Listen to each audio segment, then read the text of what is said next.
చాలా అడ్వాన్స్ అయింది కూడా అల్లోపతి. సర్జరీ దగ్గర నుంచి కీమోథెరపీలు, రేడియేషన్లు, టార్గెట్ అవును. థెరపీలు, ఇమ్యూనోథెరపీలు చాలా వచ్చేసినాయి. ప్రతి వాటికి ప్రోస్ అండ్ కాన్స్ ఉన్నాయి. ఫర్ ఎగ్జాంపుల్ కీమోథెరపీ చేయించుకుంటే వాటికి విచక్షణ లేదు. క్యాన్సర్ సెల్స్తో పాటు హెల్దీ సెల్స్ని కూడా చంపుతుంది. జుట్టు ఊడిపోతుంది, ఇమ్యూనిటీ తగ్గిపోతుంది, ఫెటీగ్, ఇవన్నీ కూడా జరుగుతాయి. అవును. But comparatively today's advanced science is much far better results. అంతకుముందు 5% ఉండే ఇవాళ మోర్ దాన్ 50% రిజల్ట్స్ వస్తున్నాయి.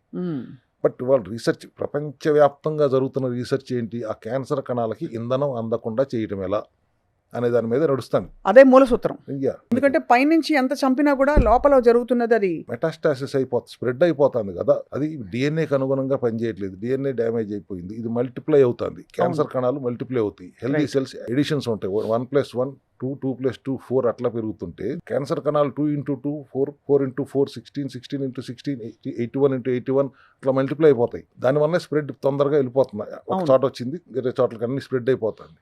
ఇప్పుడు మల్టిప్లికేషన్ ఆపటం ఎలా? దానికి ఇంధనం ఇవ్వకుండా ఆపితే వాటి ఇమ్యూనిటీ పడిపోతే అవి స్ప్రెడ్ అవ్వకుండా ఉంటాయి అనే దాని మీద రీసెర్చ్ నడుస్తుంది. రైట్. మీరు చెప్పేది అదే కదా సార్ ఎప్పుడు కూడా. అసలు హెల్త్ విధానం కూడా అదే. అదే